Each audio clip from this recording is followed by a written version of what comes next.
Hi everyone, welcome back to Tea and Ketchup. My name is Trista. I'm Kassia.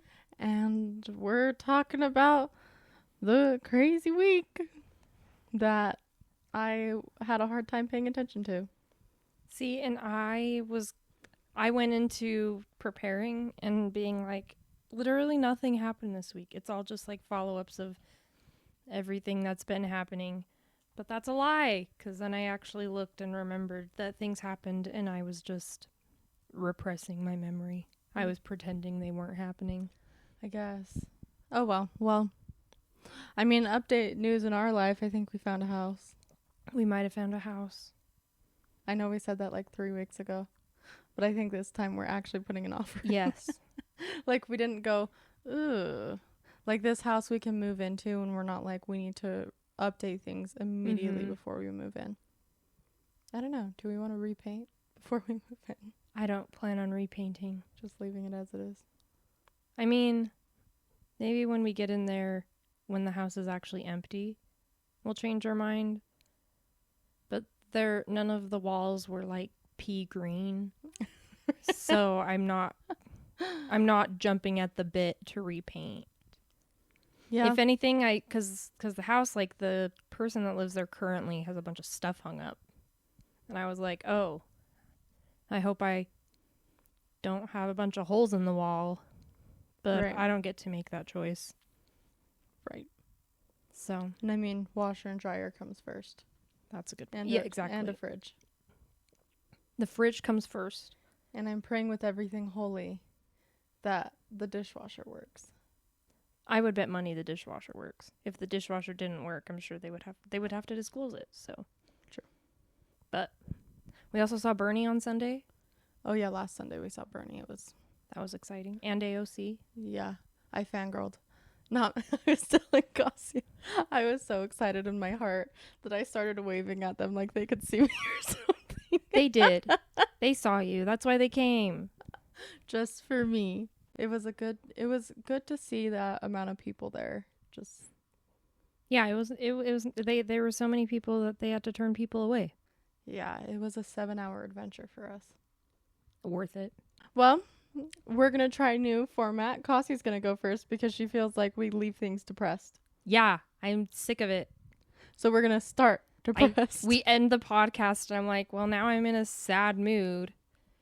And don't get me wrong, I'm going to talk about this and still be in a sad mood, but at least we'll end on a note about not sad. But yeah, the first one to get started on is kind of an update on just the deportation situation happening in the country. There's quite a lot happening that seems to be kind of the biggest focus of the Trump administration at the moment. Between Abrego Garcia, he is still in El Salvador. He has been removed from CCOT, which is the maximum security prison that he was in, and moved into a separate detention facility. The El Salvador president, Nayib Bukele, has said that Abrego Garcia will remain incarcerated in El Salvador. However, Senator Chris Van Hollen of Maryland managed to meet with Abrego Garcia on Thursday and posted several pictures on social media of their encounter, which was good news because I know a lot of people were debating on whether or not he was even alive because getting sent to a maximum security prison, it's questionable, especially outside of the country. But it was exciting to see that Senator Van Hollen was able to meet with him.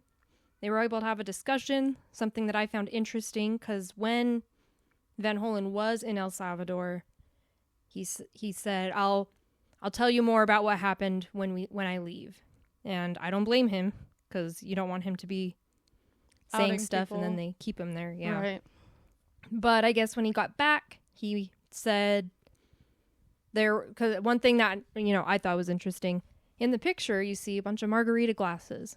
And the El Salvador administration had tried to stage it as they were drinking margaritas and hanging out with Abrego Garcia. And that was not the case. Van Hollen came back into the country and was like, yeah, that was all staged. But he did get to meet with Garcia. There is no current plan to bring him back to the U.S., however, despite the fact that a judge has demanded that the U.S. facilitate the return of him. They have no desires to do so. A big something that happened between last week and this week was the president of El Salvador, Bukele, did come to the U.S. They're continuing to try and paint Garcia as a criminal, as part of the MS-13 gang. That is not the case. He is not a part of the gang. As of today, they were posting pictures of his tattoos on his knuckles and trying to decipher these tattoos, and it's BS. It's been making me laugh. It's comical. It's pathetic. They are trying to make this man into a criminal, and the rest of us, and just because so many of us are mad about the fact that he was deported, and they are trying to be like, no, it was a good thing. Why would we let a terrorist into the country? Even though they all admitted it was a mistake. Mm-hmm. This is a mistake. Oh, let me just justify what I did by grabbing at some straws, throwing shit at the wall and hoping it sticks. That's what they're doing. They're the knuckle tattoos is the latest shit to be thrown. And it's not sticking, besties. I hate to break it to you. But to sum up what's happening with deportations, because that's kind of the biggest story that the country's focusing on, that's not to say that none of the other migrants that were deported to this prison in El Salvador also weren't residents of the U.S. and not gang members, but they did not receive the due process that the Supreme Court said they had to receive when they gave Trump permission to use the Alien Enemies Act of 1798.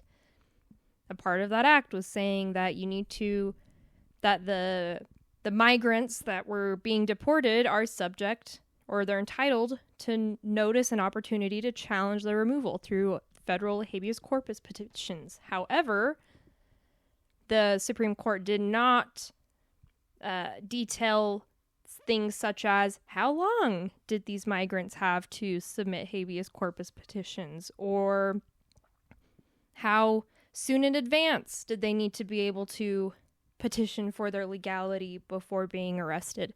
None of that was detailed, and therefore ICE is kind of ignoring it all and just doing whatever the heck they want.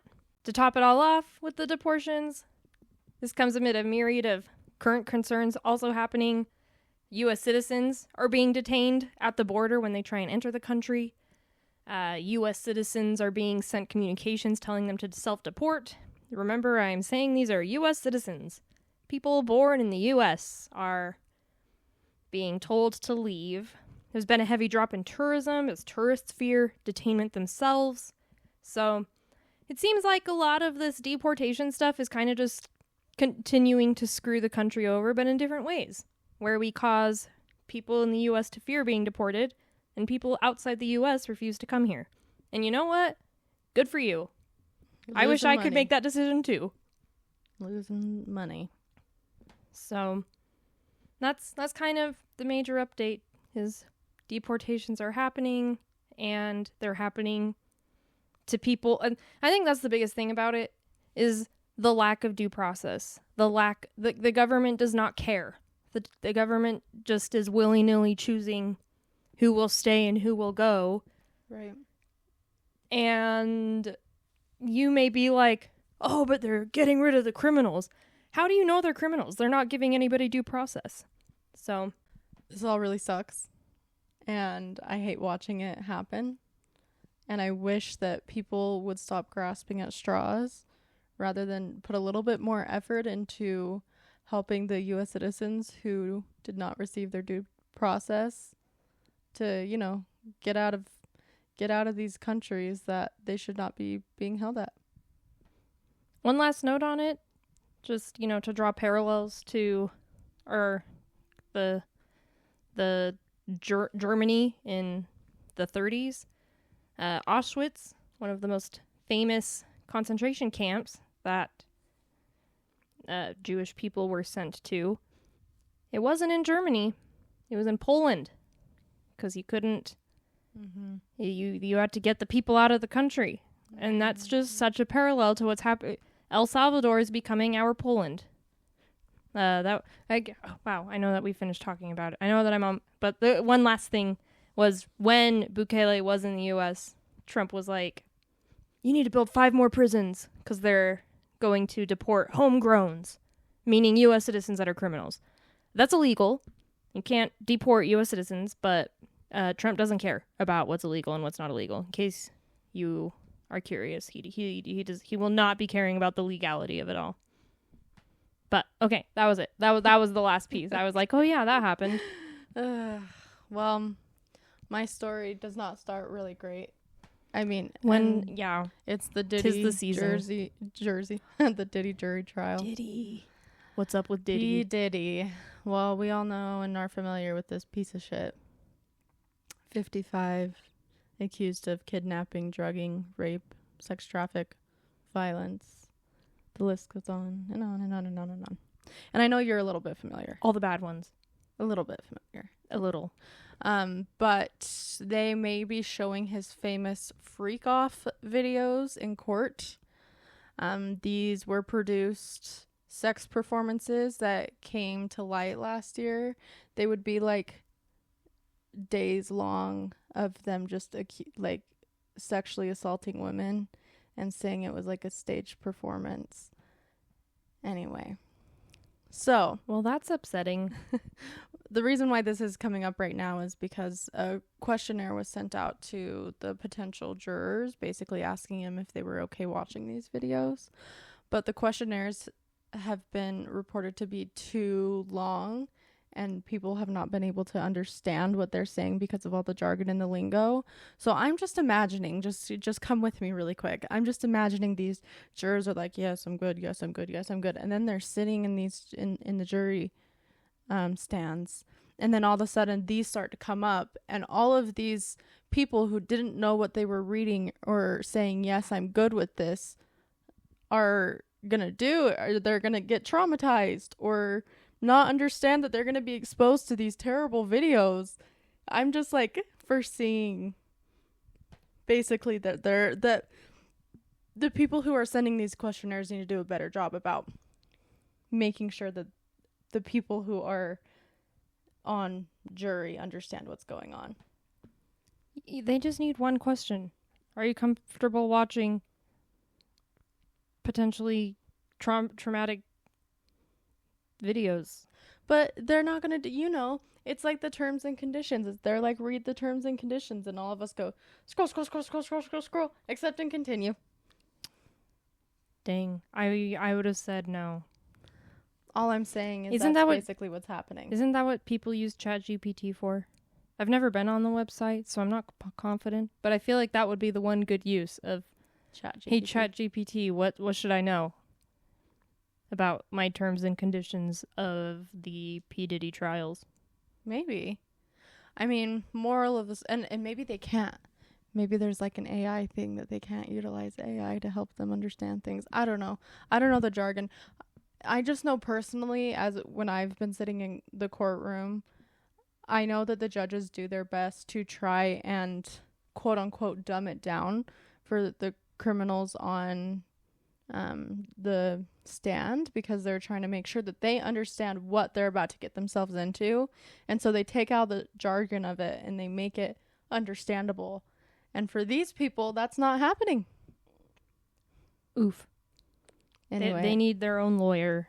The jury needs their own lawyer to tell them. It's the P-Ditty trial is really crappy and gross, and trial begins May 12th. But I'm just nervous for all of these jurors who are going to have to watch those videos, who are being sent these questionnaires, because I just don't want them to be traumatized. I wonder if the videos are the reason that P. Diddy's first lawyer quit. Maybe. Because his first lawyer quit. His first lawyer was a lawyer for literal terrorists. Right. Which means P. Diddy did something so bad that a lawyer for terrorists said, I can't do this. Like, I'm not going to touch that. And I truly can't. I don't want to know. I do want to know. There's the part of me that wants to know, like, what the was neighborhood watch party. What was the final straw? But then also I'm like, maybe I don't need to know that. I just know there is going to be some stuff coming out. There's going to be some stuff. And I don't know how much of it will have to be, I don't know how much of it's going to have to be confidential and not released to the public. But it's just still really upsetting. I'm interested to hear if they drop some celebrities' names. Oh, they absolutely will. They've been throwing around everybody that ever goes to visit him ever.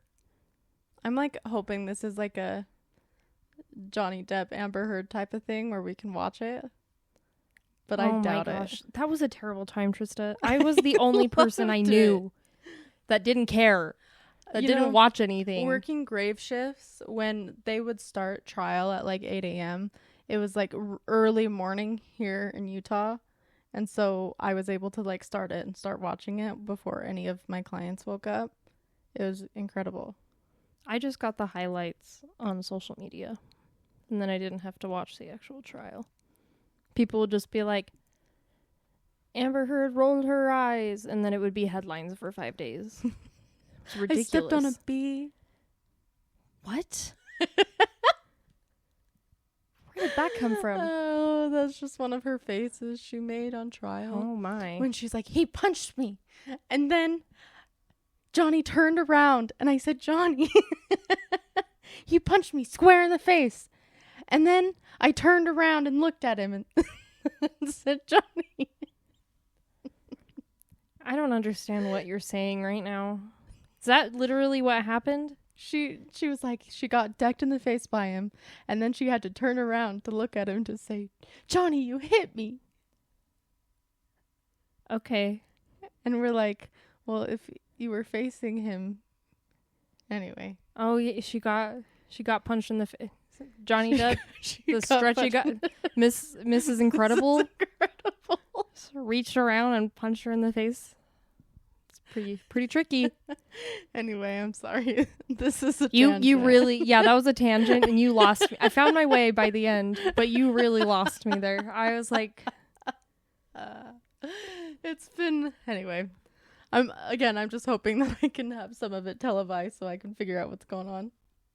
I hope that for you.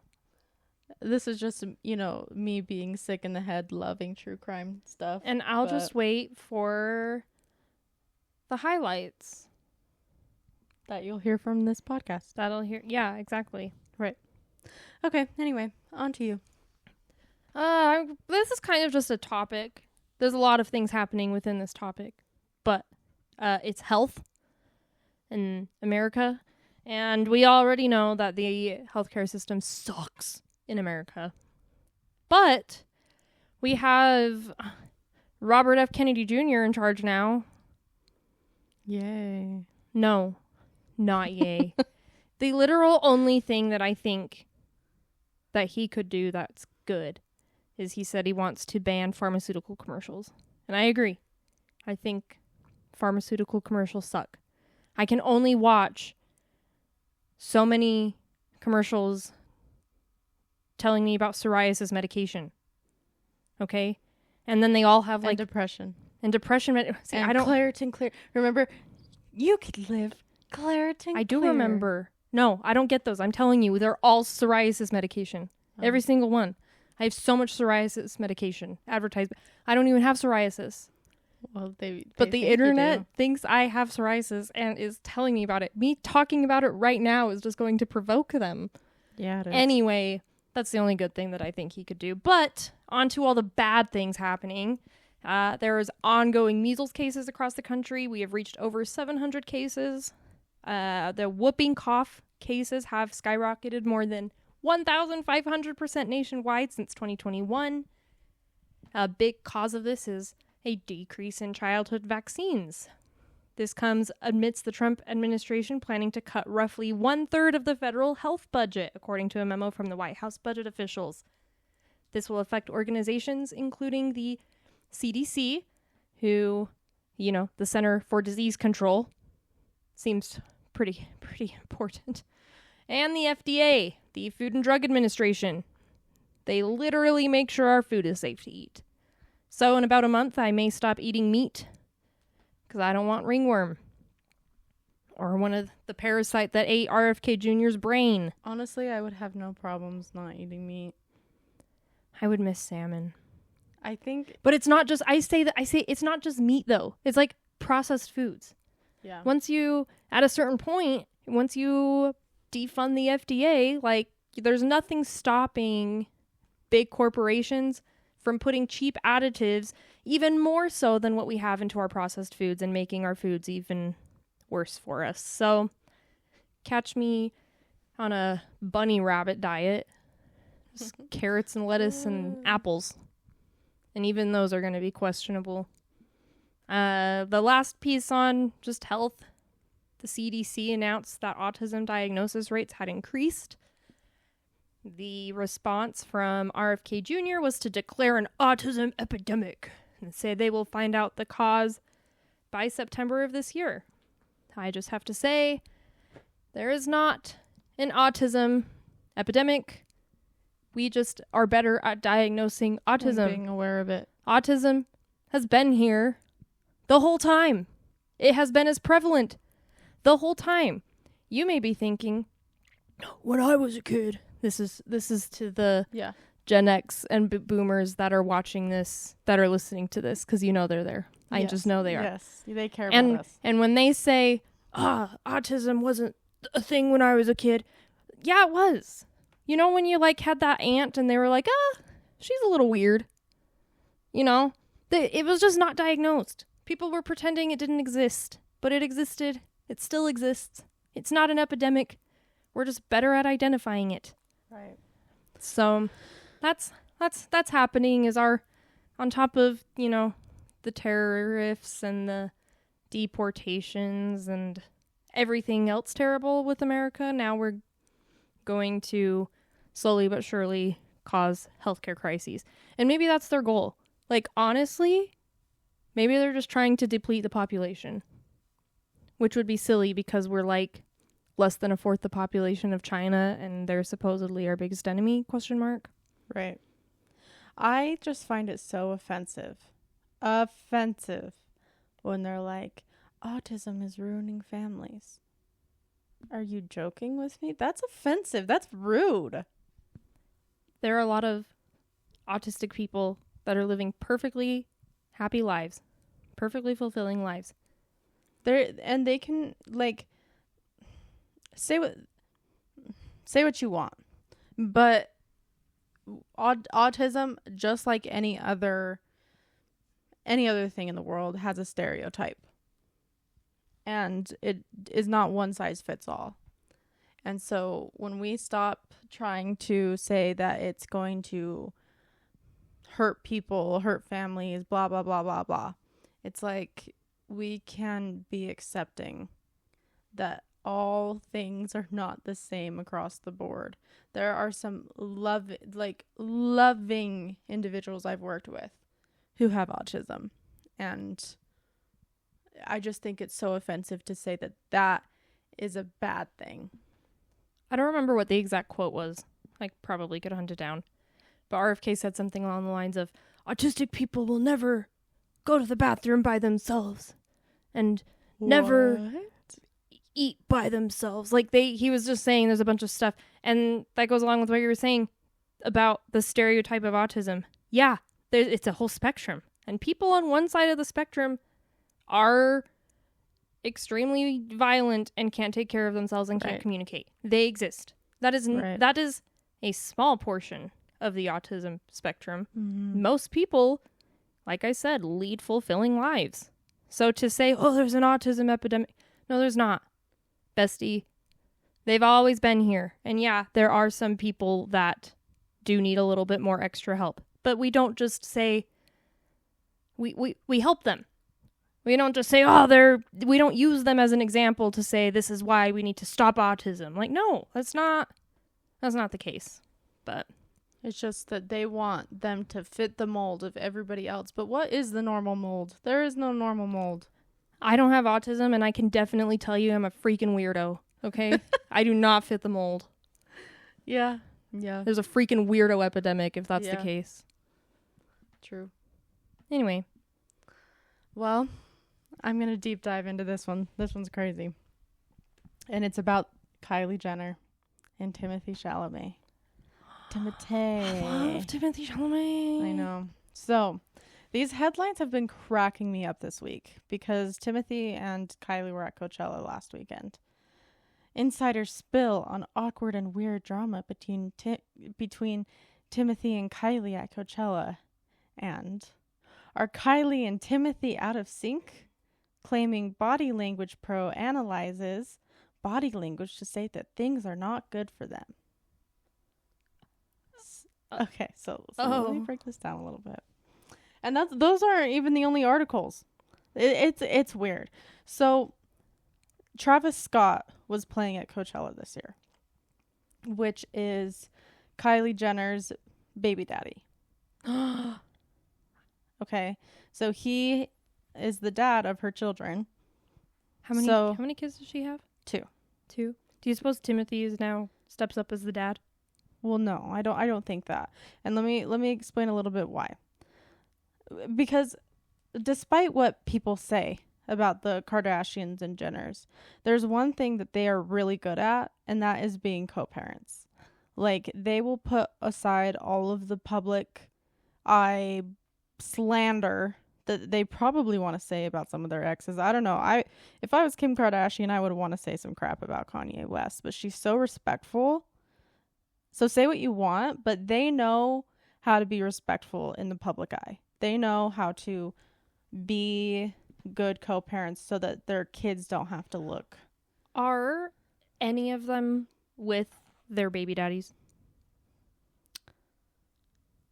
I'm going to take that as a no. The only person with their baby daddy technically is Courtney, but she's not with like her oldest kids. She's just with Travis Barker and her youngest child. Hopefully that's true love. I mean, again, say what you want about them, but they are able to put aside their differences for the betterment of their kids. Wait, I'm just putting that out there. What's the name of the guy that was that's Kylie's baby daddy? Travis Scott. What's up with the Travises? Anyway, so articles claim that Timothy worries about running into Travis Scott, but the article says Travis would have not cared. Honestly, I can go on and on about these claims, but let's look at it from a logical lens. Kylie had both of her kids at Coachella with her so that they could watch their dad's performance. And Kylie and Timothy were together all day. And then when Travis Scott went up on stage, Timothy left so that Kylie could be with her kids watching Travis Scott. Right? And all these people are like, oh, they're on the rocks. Oh, Timothy's trying to avoid Travis so that things aren't hairy. And to me, I'm just like, she's trying to be a good mom and not have okay, here's the other thing. The kids have never been in the public eye with Timothy Chalamet present with Kylie. They've been seen together, but Timothy has never been seen with her kids.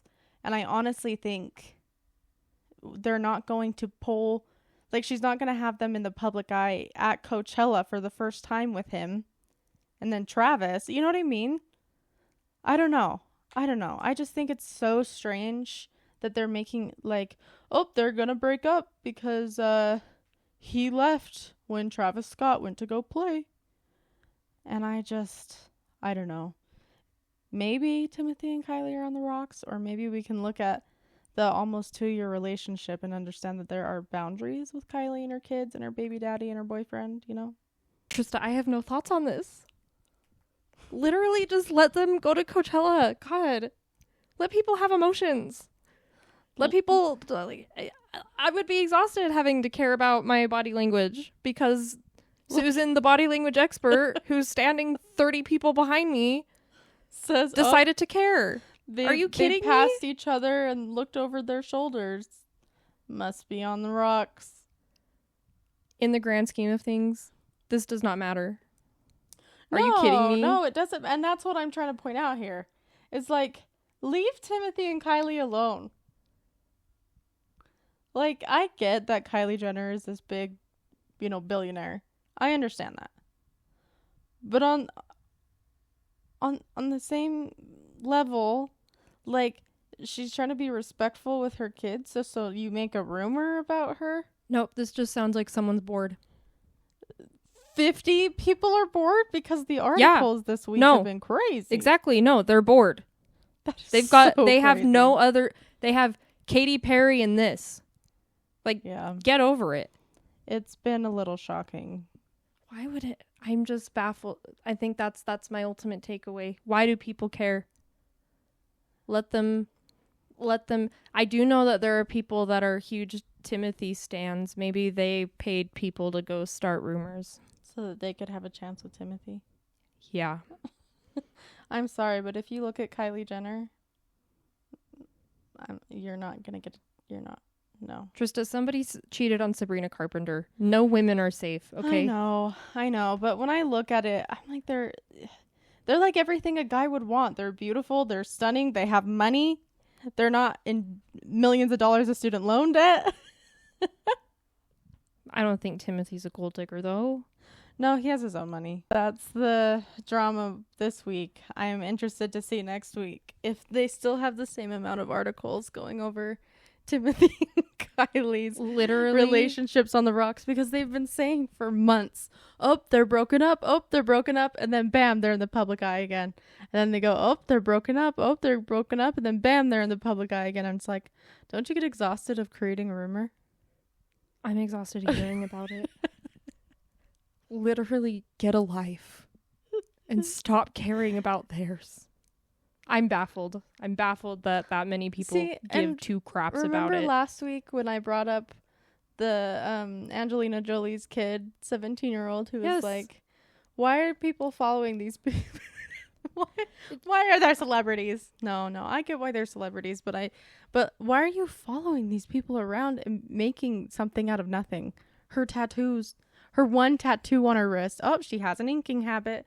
They look over the shoulder at each other and they go, oh, now they're going to break up because of body language. I'm telling you, they only talk about these people because they're bored. You're laughing, but they're bored. They don't have something to gossip about, and they're bored. I honestly want to become a body language expert so I can know. Absolutely not. I'd be so annoyed. I mean, I did have to take a body language class. I would actively just walk around like a British soldier so you couldn't determine any of my body language. I could make you laugh. The people in the news would be like, oh, Kassia's a wooden soldier again. Do I need to go buy you one of those hats? A beefeater hat? Yeah. Yeah. Sign me up. It'll help me remember to maintain my beefeater body language. That's all. Wow. What a lighthearted discussion for me to turn to the Russian and Ukraine war. There's not much to say here. Putin today declared declared an Easter ceasefire. However, this comes after cluster munitions killed 35 Ukrainians and injured an additional 117 more while they were attending church services on Palm Sunday last Sunday. It was one of the biggest attacks on Ukrainian citizens. Russia claims it was a mistake.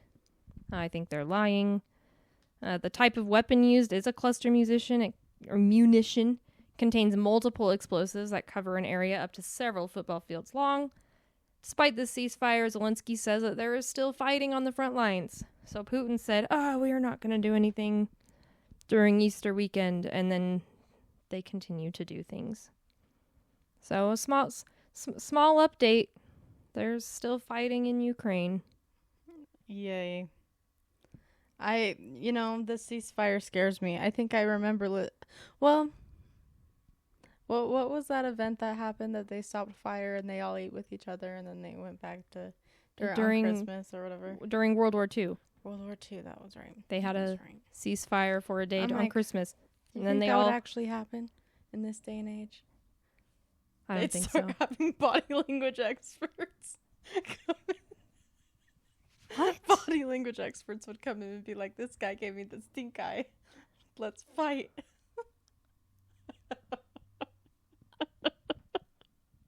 I don't think Russia or Ukraine are employing body language experts. You never know. All right. Eric Dane. Do you know who that is? You wouldn't know who That it is McSteamy from Grey's Anatomy. Yeah, it is. How did you know? Because he's hot. Okay. At least he was hot in Grey's Anatomy. So Mark Because isn't he in Sloan- Euphoria now? He is in Euphoria And now. he got a little uglier in Euphoria. But I also just think But he also just maybe got he's older. not. Yeah, I was gonna say maybe he's not uglier. He's still hot, but he's an old man now. So he's just Well- hot. A gilf? Is he a grandpa? No. Oh, sad. Okay. His children are 13 and 15.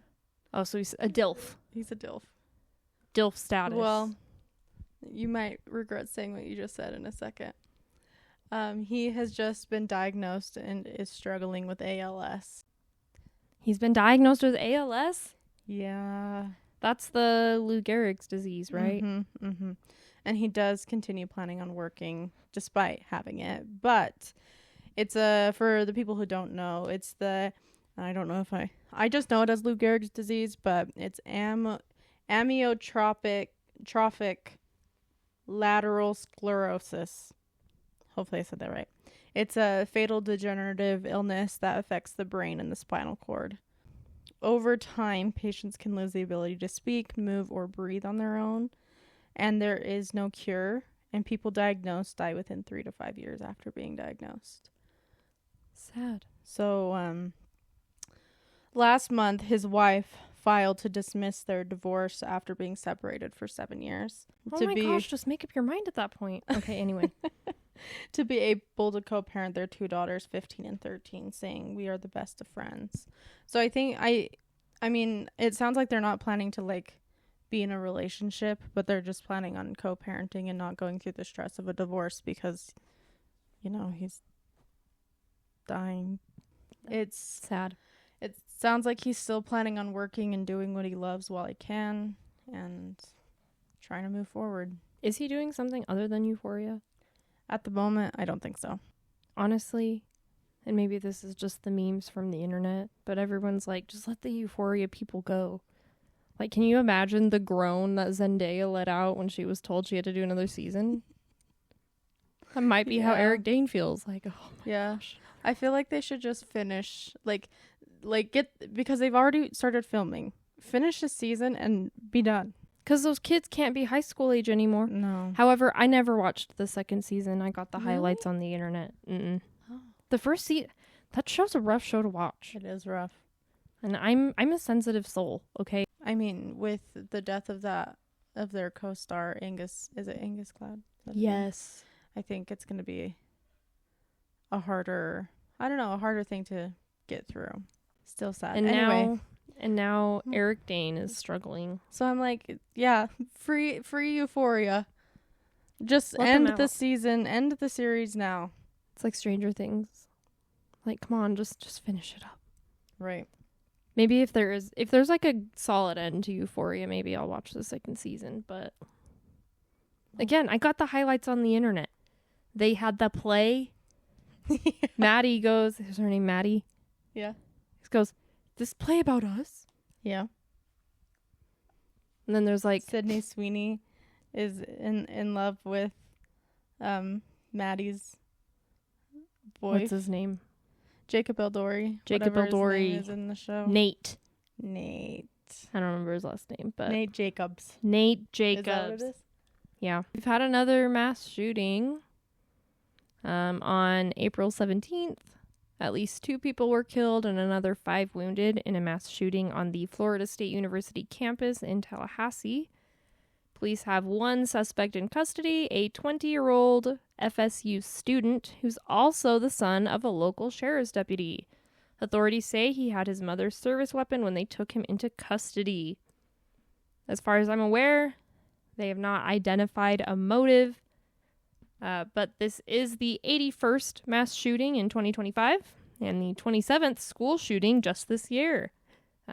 Just keep in mind, a mass shooting is defined by the Gun Violence Archive as one in which at least 4 people are shot, not including the shooter. Regardless of how many people die, at least 81 people have been killed and another 352 injured in mass shootings throughout the country just this year. I guess I bring this up because there are, I believe, there's so many mass shootings, and if I reported on them every week, that would take all of the reportings because there's so many mass shootings. But this one made the news, whereas others did not. Who knows why? And I think why is because this was a school shooting. School shootings tend to be more prominent because it tends to be younger people impacted. But another shooting. Oh, and when they asked for comments from the Trump administration, Trump was like, these things happen. Keep in mind, oh my gosh, you know, they've got immigrants they're calling terrorists. So you're safer being a school shooter than being an immigrant in this country. That makes me so angry. Like, I'm looking at my cat right now because that's the only thing that is like keeping me calm, because the things I want to say about Donald Trump right now. Thoughts and prayers. These things happen, Trista. I was watching a video of one of the school shooters who was in the hospital. Or not school shooters, let me try again. The victims of the school shooter who was in the hospital. And she was like, my parents unfortunately prepared me for this. They told me to, if I ever got shot, to act dead and close my eyes and hold my breath. And so that's all I was thinking about when I was laying there shot. That's the people that are in college right now.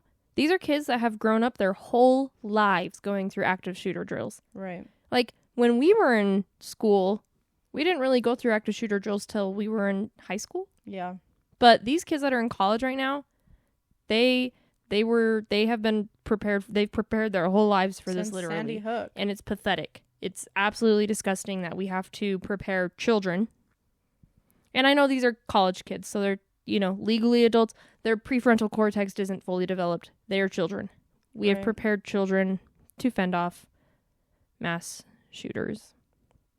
It's just sad. And I mean, hearing her be like, when the cop put her hand on me, that's when she opened her eyes for the first time. And I don't know, it gives me chills. It makes me sad. It makes me feel, I'm grateful that I didn't grow up in a time where people were saying that guns were more important than I was. That's a very good point. We got to have a childhood where guns, because, I think you're right. Sandy Hook was kind of the catalyst for, and honestly, I think it's because Sandy Hook was there's that famous tweet of, I don't remember the exact tweet, but along the lines of, if they're not going to do anything about guns after they shot and killed 20 children, they're not going to do anything about guns ever. Mm-hmm. They were okay with the deaths of those of children. Right. And as a result, we get 27 school shootings in the year 2025 alone. Yeah, Sandy Hook. And I think that's honestly when Sandy Hook happened, I think that's honestly when I stopped seeing kids going outside more. It's just a lot of, everybody's just fearful. It's sad. This is America. Anyway, back to you. Well, thanks. Now we're going to jump into the Blue Origin. Oh, the Blue Origin. So I want to start with a quote from, I hope I say her last name right, Emily Ratajkowski. Do you know who that is? I know the name when I read it. Like, I'm picturing the name in my head. She's a model. Anyway, she called out these group of women, saying, "You claim you care about Mother Earth, and it's about Mother Earth, and you're going up in a spaceship that is built and paid for by a company that's single-handedly destroying the planet. Look at the state of the world, and think about how many resources went into putting these women in space. For what? For what? What was the marketing there?" So, I'm putting this quote out here because I'm shocked that so many people are on the side of the people who went up in space. There are? They exist? I haven't seen them. And one of the public figures that I can think of who didn't go up in space is Jessica Alba. She and this is why it's brain-boggling to me, because she goes, I don't think you guys are putting your effort into the right thing. We need to put effort into caring about getting Donald Trump out of office. Why are we thinking about all of these women going up in space? Like, what does it matter? Let's put our effort into this. And I just like, huh? It's giving that era where they tried to make everything about women. Like No, Ocean's 8. It totally And is. that Ghostbusters movie. So, let me just go over this a little bit. There were a group of women, I think there were 7 women, who went up for 11 minutes into this spacecraft. And they didn't even go to space, really. No, they just shot up in the orbit. They went into, they went to the layer of, I don't know, the atmosphere, where they didn't have gravity for a little bit. But they did not technically get to space. They didn't, like, explore space. Anyway, they went up to orbit for 11 minutes and came back down. And let me point this out. The issue isn't the fact that there were 7 women on this carrier. Great. It wasn't a racial problem that we are mad because a ton of different women from all different backgrounds were on this flight. That's fine. It's the issue that resources and money that could have been given to people who are struggling and in need were wasted because Jeff Bezos' wife wanted to go, or let me try again. Jeff Bezos' fiance wanted to go to space and said, let me invite these other people. And so, not to mention the amount of pollution that comes from being on one flight to space for 11 minutes. And what did they want us to do? Like, did they want us to go to the news and say, wow, this was great for feminism? No. Because that was nobody's I think that's what they wanted. I think they wanted people to suddenly stop caring about the fact that our federal government is single-handedly trying to destroy the world. And instead they wanted us to say, wow, Katy Perry went to space. Which is another thing that people are slamming, because she, a few years ago, made a campaign about helping the climate and being better about making sure that we are being eco-friendly, and basically almost was against space travel. And now look at her. She's just been taking L after L. She had that album, flopped. She had that concert tour, that flopped. People have been crapping on her left and right, and maybe this was her attempt to say to get into the public eye. It was a terrible attempt. That was the worst. If you wanted people to say, wow, you're awesome, you should have like donated millions of dollars to fight hunger or something. Yeah. And instead you spent millions of dollars to go to space. And again, this isn't about women being up in space. If you would have done this in 10 years, we probably would have been a little bit of a different tune, you know? In 10 years, we would be in Mad Max territory. You're so right. You're so right. Or we could be in maybe Dune, like 20 years ago. But we weren't woke then. No. Moral of the story. I think this Blue Origin thing is a joke. I think it's the biggest joke I've ever heard.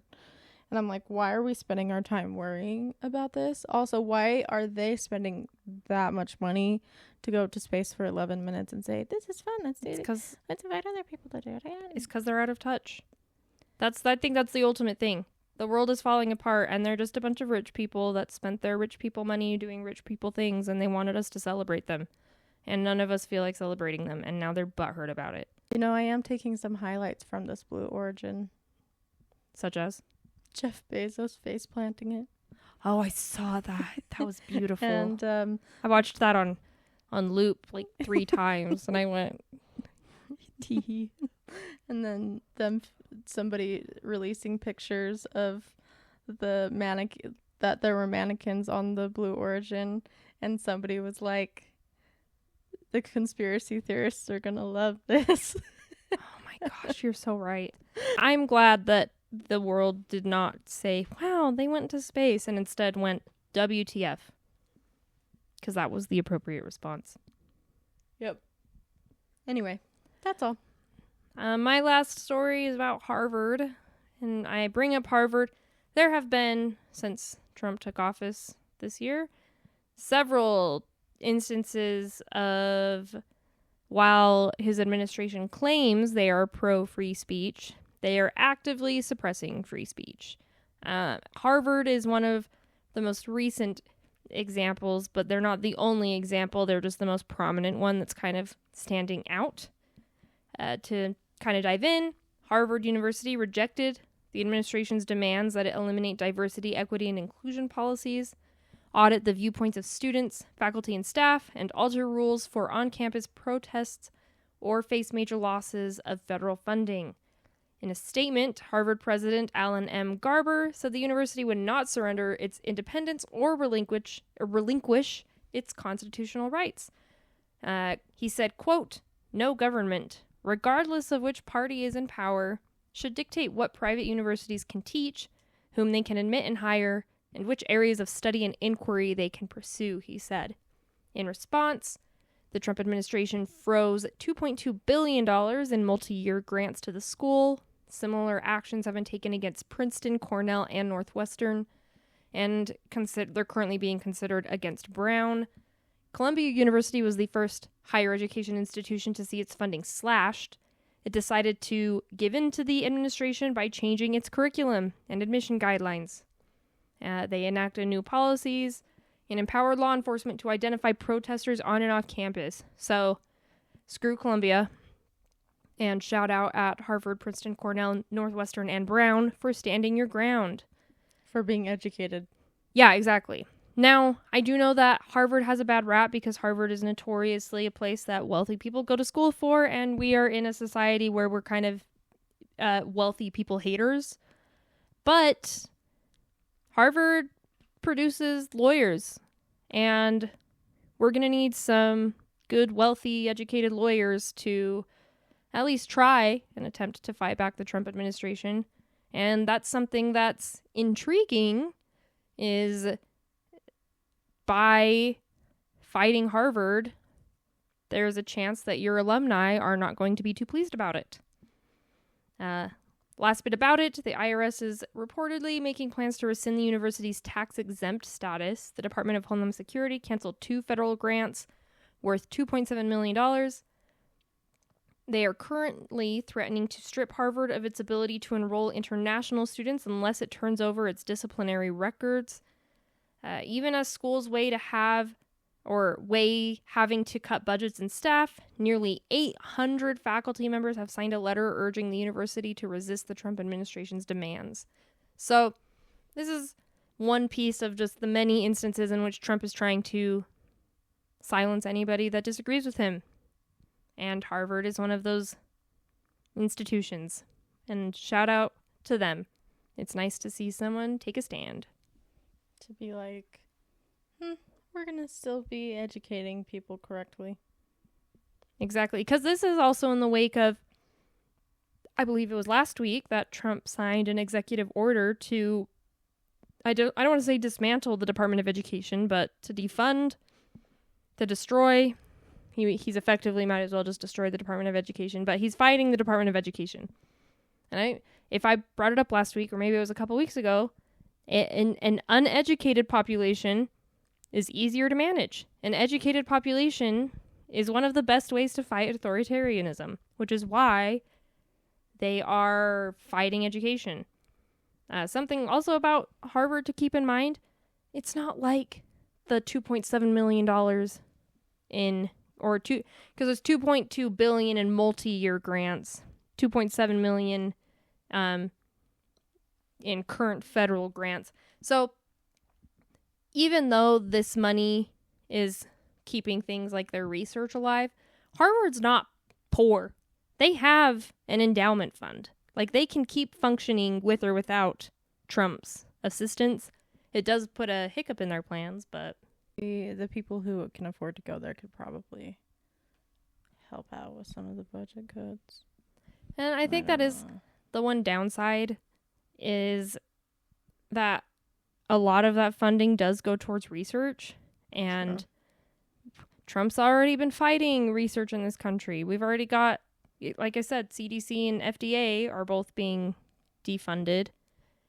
If you remember in the news, like a month ago, they were saying, they're funding the study of shrimp on treadmills. Oh, the shrimp. And from what I don't remember if it was shrimp, but they were talking about some sort of study. And then when you actually looked into the study, it was like to study cancer medication. And I was like, oh, good. I'm glad we stopped worrying about that. I'm glad Trump decided that we didn't need to care about cancer medication. Heaven forbid he gets cancer. Or maybe that's what should happen. And then he'll care about funding cancer research again. Right.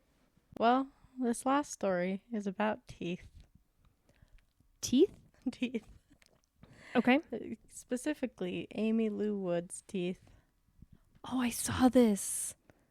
Mm-hmm. I felt bad for her. So the White Lotus star, Amy Lou Wood, she had an SNL skit made about her that she dubbed was mean and bullying, which I can agree, that basically made fun of her teeth. So I'm going to show Kassia a picture of Amy Lou Wood. Okay. And this was the person. Yeah, that's the photo I saw. Yeah. So just a lot of, she's been really upset, and I do think that, SNL is kind of getting boring. And I say boring because they have people like Morgan Wallen. That's a good point. Oh, but didn't Morgan Wallen have some beef with SNL? And after he was on an episode recently. A few Saturdays ago. Host. Yeah. And then something happened and he left in a huff. SNL was mad. And I was like, this is what you get for inviting people like Kanye West and Morgan Wallen onto SNL. Yeah. All I'm saying is yawn SNL, first of all. The fact that you're stooping to the low of making fun of somebody's teeth, it's pretty sad. It is bully behavior, and I feel really bad for her because I don't think her she didn't wake up and go, I want these teeth. Typically, SNL tends to make fun of situations as opposed to making fun of the person themselves, and that's kind of what they did. They just made fun of the person themselves. Low blow. There's a lot of other stuff going down, such as her and her co-star beefing, and her and her co-star on I haven't seen this newest season of White Lotus, but supposedly they were a couple on White Lotus, but he posted something that was like a cheap blow, commenting about how SNL hit it right on the head, and which is sad because you stand up for your homies. Well, it's sad because he had deleted his Instagram right up until that SNL skit came back on, and then he unblocked it or whatever just to post that, and then deleted it again. Oh, so he's a hater. So that's like a mean hater guy. behavior. That was he said, I'm gonna do this. Yeah. Dang, poor girl. But I am interested. I've heard a lot of great things about this new season of White Lotus, and I really want to watch it. I don't know how I feel about Jennifer Coolidge not being on it, but I think I can try to get past it. I support you. I know you don't like it, but I watched most of the first season. I got bored. I won't lie, I got bored. Even though they start out the season and they're like, oh, there's a dead body. Who is it? And you don't know. And I know that I needed to watch the show to figure out who it was, and I got bored. I did not care who it was by the end of it. I was like, I think that's the thing. As long as it wasn't Jennifer Coolidge, and it wasn't because I knew that she was in season 2. And everybody else that was there in that first season sucked. They all sucked as people. And so when it came down to it, I was like, I really don't care who's in the body bag. Because it could be any of you, and I'd be like, yeah, you deserve it. I think all of us suck on some level, though, even in real life. Oh, I'm sure. It's just... Like, if somebody watched you do, like, turkey time at them, they'd probably be like... Okay, well, I'm not saying... Like, I have already declared that I'm a freaking weirdo. I think the thing is, there was nobody that I was rooting for in that first season. Fair enough. Except for Jennifer Coolidge. And when I knew she wasn't in the body bag, I was like, okay, great. I don't care about any of the rest of you. Well, then maybe you should watch the second season. Maybe I will. Maybe the second season will be better. I liked the second season better than I liked the first one. That's good to know. So. And isn't it kind of an anthology, like the seasons don't directly tie into each other? Yes. Good. But Jennifer Coolidge was in the second Jennifer season. Coolidge. So it kind of tied in with that. Anyway. But that's all I have. That's all we have today for this week. OMG, we ended on the White Lotus. I know. Did you like that better? I did. Like that was a good ending? I'd rather end on A Jennifer Coolidge than the 81st school shooting of the year, or the 81st mass shooting of the year. But I brought it up, so it's not like I really didn't end on it, you know? True. But thanks for listening. Yeah, thank you for listening, guys. I have all of our information linked in the show notes below. Do you have anything you need to end with, Kassia? I have nothing to end with. I have no plugs yet. Sometimes I think about making a Twitter account where I just go off, but I don't want to get picked up by the Gestapo. So I keep it to myself. You don't want RFK to make a SNL skit about you? You know what? Do it. No, you wouldn't watch it. Well, okay, I was going to say about the SNL skits. Like, I can't become famous because they'd make an SNL skit and they'd make fun of me being a weirdo and it would hurt my feelings, even though they'd be right. I don't know how they do it. They just put a beanie on somebody. Yeah, and then do turkey time. True. None of these people know what turkey time is. You just brought it up and now it's a mystery. And I'm not demonstrating. Okay? Just know that that's they're going to make fun of me on SNL for is turkey time. But they have they'll probably try and make a guess about what turkey time is, and they'll like put a ton of turkey out. And turkey time has nothing to do with turkey. No. So that's all you need to know. Well, I guess we could end on the banjo and kazooie. And that's all, folks. Bye. Bye.